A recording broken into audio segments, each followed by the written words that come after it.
छठीसवा सप्तर्षियों के वचन। ब्रह्मन जी बोले, वशिष्ठ जी के ऐसे वचनों को सुनकर हिमालय को बड़ा आश्चर्य हुआ। वह अपनी स्त्री तथा अन्य गणों सहित आश्चर्यचकित होता हुआ अन्य सब पर्वतों से बोला, हे गिरिराज, हे शेष, हे गंधमादन, हे मंदर मानक विंध्य, हमारा वचन सुनो। जब वशिष्ठ जी ऐसा कहते हैं तब हमारा कार्य ही क्या है। मैं तो ये सोचता हूँ कि अब आप लोग जो निर्णय करें वही ठीक है। तब समुइरो आदि पर्वतों ने कहा, इस पर तो बहुत कुछ विचार हो चुका है। जब पार्वती शिव के निमित्त ही अवतरित हुई है तब उन्हें शिव को ही देना चाहिए।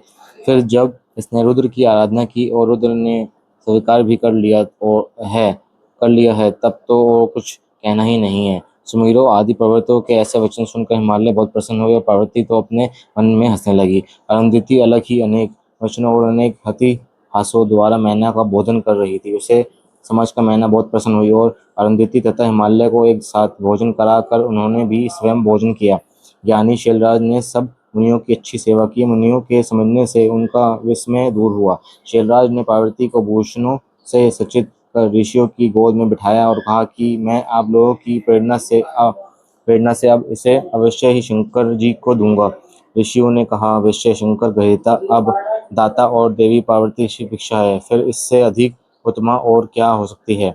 ऐसा क्या ऋषियों ने पार्वती को आशीर्वाद दिया कि तू शिव के लिए सुखदायक हो, तेरा कल्याण हो, तुझमें गुणों की वृद्धि हो। ये कह हिमालय को विश्वास देने के लिए मुनियों ने उनके हाथ में कुछ पुष्प और फल दिए। उधर सुंदर अरुंधति ने परम सती मैना को शिव के गणों में लुभाया। ऋषियों ने हल्दी और कुमकुम से हिमालय की दाढ़ी और मूछें मार्जित की। लौकिक आचार पूर्वक सभी मांगलिक करते हुए चौथे दिन की उत्तम लगन